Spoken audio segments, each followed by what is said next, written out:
Chapter 27. And when it was determined that we should sail into Italy, they delivered Paul and certain other prisoners unto one named Julius, a centurion of Augustus's band. And entering into a ship of Adramyttium, we launched, meaning to sail by the coasts of Asia, one Aristarchus, a Macedonian of Thessalonica, being with us. And the next day we touched at Sidon, and Julius courteously entreated Paul, and gave him liberty to go unto his friends to refresh himself. And when we had launched from thence, we sailed unto Cyprus, because the winds were contrary. And when we had sailed over the sea of Cilicia and Pamphylia, we came to Myra, a city of Lycia. And there the centurion found a ship of Alexandria sailing into Italy, and he put us therein. And when we had sailed slowly many days, and scarce were come over against Cnidus, the wind not suffering us, we sailed unto Crete over against Salmone, and hardly passing it, came unto a place which is called the Fair Havens, nigh whereunto was the city of Lasea.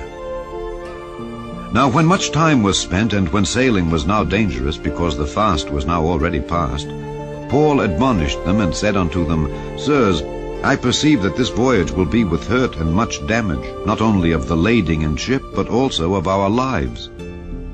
Nevertheless the centurion believed the master and the owner of the ship more than those things which were spoken by Paul.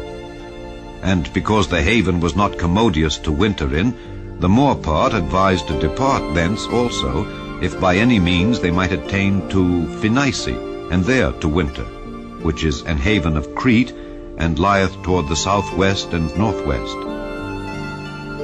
And when the south wind blew softly, supposing that they had obtained their purpose, loosing thence they sailed close by Crete. But not long after there arose against it a tempestuous wind called Euroclydon. And when the ship was caught and could not bear up into the wind, we let her drive. And running under a certain island which is called Clauda, we had much work to come by the boat, which when they had taken up, they used helps undergirding the ship, and fearing lest they should fall into the quicksands, strake sail, and so were driven. And we being exceedingly tossed with a tempest, the next day they lightened the ship, and the third day we cast out with our own hands the tackling of the ship. And when neither sun nor stars in many days appeared, and no small tempest lay on us, all hope that we should be saved was then taken away. But after long abstinence, Paul stood forth in the midst of them, and said, Sirs, ye should have hearkened unto me, and not have loosed from Crete, and to have gained this harm and loss. And now I exhort you to be of good cheer, for there shall be no loss of any man's life among you, but of the ship. For there stood by me this night the angel of God, whose I am, and whom I serve, saying, Fear not, Paul, thou must be brought before Caesar, and lo, God hath given thee all them that sail with thee. Wherefore, sirs, be of good cheer, for I believe God, that it shall be even as it was told me. Howbeit, we must be cast upon a certain island. But when the 14th night was come, as we were driven up and down in Adria, about midnight the shipmen deemed that they drew near to some country, and sounded, and found it 20 fathoms. And when they had gone a little further, they sounded again, and found it 15 fathoms. Then, fearing lest we should have fallen upon rocks, they cast 4 anchors out of the stern, and wished for the day. And as the shipmen were about to flee out of the ship, when they had let down the boat into the sea, under color as though they would have cast anchors out of the foreship, Paul said to the centurion and to the soldiers, Except these abide in the ship, ye cannot be saved. Then the soldiers cut off the ropes of the boat, and let her fall off.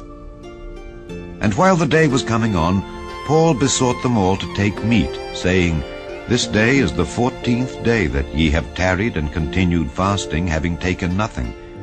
Wherefore I pray you to take some meat, for this is for your health, for there shall not an hair fall from the head of any of you. And when he had thus spoken, he took bread, and gave thanks to God in presence of them all. And when he had broken it, he began to eat. Then were they all of good cheer, and they also took some meat. and we were in all in the ship 260 souls. And when they had eaten enough, they lightened the ship, and cast out the wheat into the sea. And when it was day, they knew not the land, but they discovered a certain creek with a shore, into the which they were minded, if it were possible, to thrust in the ship. And when they had taken up the anchors, they committed themselves unto the sea, and loosed the rudder bands, and hoised up the mainsail to the wind, and made toward shore. And falling into a place where two seas met, they ran the ship aground, and the forepart stuck fast and remained unmovable, but the hinder part was broken with the violence of the waves. And the soldiers' counsel was to kill the prisoners, lest any of them should swim out and escape. But the centurion, willing to save Paul, kept them from their purpose, and commanded that they which could swim should cast themselves first into the sea, and get to land, and the rest, some on boards and some on broken pieces of the ship. And so it came to pass that they escaped all safe to land.